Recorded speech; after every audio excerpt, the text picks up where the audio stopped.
नमः शिवाय। राधे राधे। आइए सुनते हैं शनि प्रदोष व्रत कथा, पूजन विधि एवं महत्व। सनातन धर्म में प्रदोष व्रत को अति मंगलकारी और शिव कृपा प्रदान करने वाला माना गया है। शनिवार को रखा जाने वाला प्रदोष व्रत शनि प्रदोष व्रत कहलाता है। इस बार यह व्रत शनिवार को पड़ने के कारण ही शनि प्रदोष कहलाएगा। इस दिन भगवान शिव के साथ शनि देव की पूजा की जाती है। शास्त्रों के अनुसार शनि प्रदोष व्रत के दिन शनि देव को काला तिल, काला वस्त्र, तेल, उड़द की दाल अर्पित करना शुभ माना जाता है। प्रदोष व्रत की पूजा प्रदोष काल यानी संध्या के समय सूर्यास्त से लगभग 45 मिनट पहले आरंभ कर दी जाती है। इस दिन विधि विधान से व्रत और पूजन करने से भगवान शिव का आशीर्वाद प्राप्त होता है। पुराणों के अनुसार इस व्रत को करने से लंबी आयु का वरदान प्राप्त होता है। त्रयोदशी तिथि के दिन सूर्य उगने से पहले स्नान करके साफ वस्त्र धारण कर लें एवं व्रत का संकल्प करें। शिव मंदिर में जाकर शिवलिंग पर अथवा घर पर ही बेलपत्र, अक्षत, दीप, धूप, गंगा जल आदि से भगवान शिव की पूजा करें। शिव जी की कृपा पाने के लिए भगवान शिव के मंत्र ओम नमः शिवाय का मन ही मन जप करते रहें। प्रदोष बेला में फिर से भगवान शिव का पंचामृत से अभिषेक करने के बाद गंगा जल मिले हुए शुद्ध जल से भगवान का अभिषेक करें। शिवलिंग पर शमी, बेलपत्र, कनेर, धतूरा, चावल, फूल, धूप दीप, फल, पान, सुपारी आदि अर्पित करें। इसके बाद शुद्ध घी का दीपक प्रज्वलित करें एवं शिव चालीसा का पाठ करें। तत्पश्चात कपूर प्रज्वलित कर भगवान की आरती कर भूल चूक की क्षमा मांगे। शनि प्रदोष व्रत का महत्व।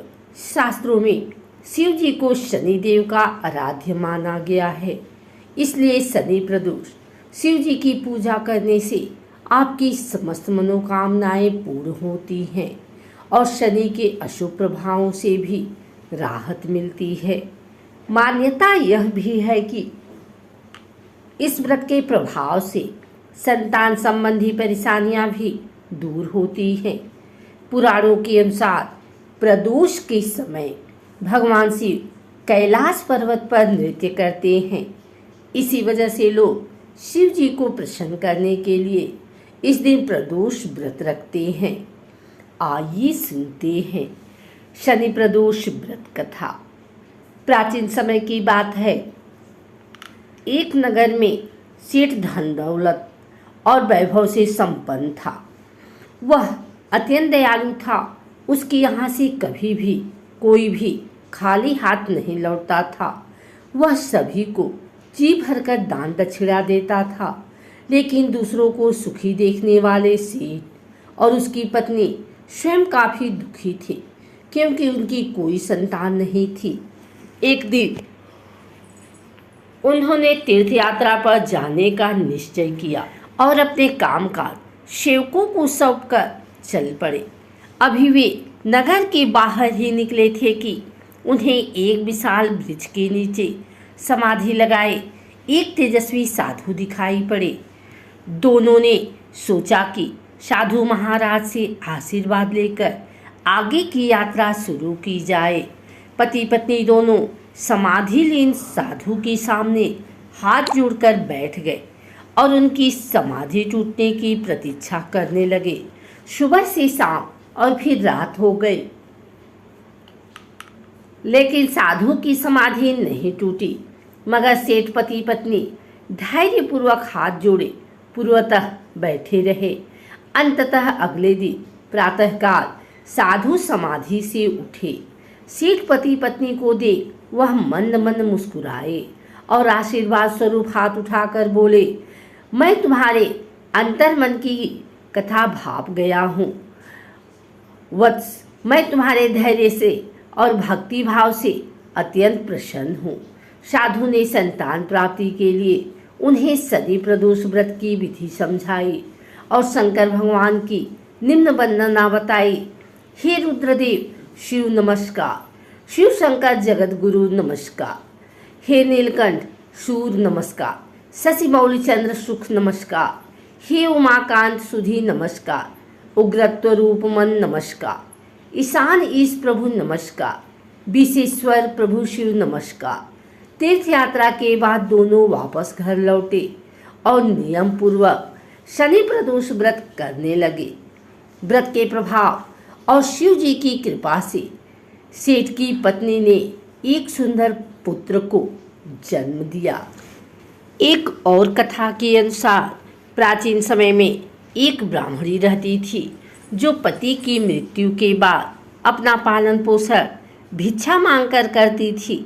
एक दिन जब वह भिक्षा मांगकर लौट रही थी तो उसे रास्ते में दो बालक दिखे जिन्हें वह अपने घर ले आई। जब वे दोनों बालक बड़े हो गए तो ब्राह्मणी दोनों बालक को लेकर ऋषि सांडिल्य के आश्रम चली गई, जहाँ ऋषि सांडिल्य ने अपने तपोबल से बालकों के बारे में पता कर कहा, हे देवी, ये दोनों बालक विदर्भ राज के राजकुमार हैं। गंधर्व नरेश के आक्रमण से इनके पिता का राजपाट छिन गया है।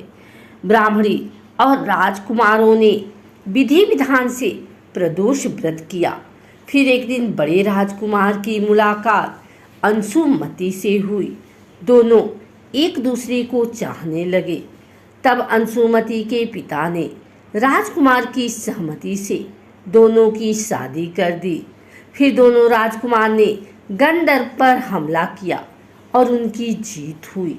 बता दें कि इस युद्ध में अंशुमति के पिता ने राजकुमारों की मदद की थी।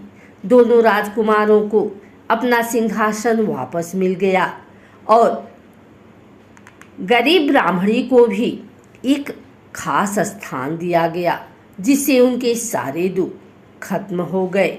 राजपाट वापस मिलने के कारण प्रदोष व्रत किया गया, जिससे उन्हें संपत्ति मिली और जीवन में खुशहाली आई।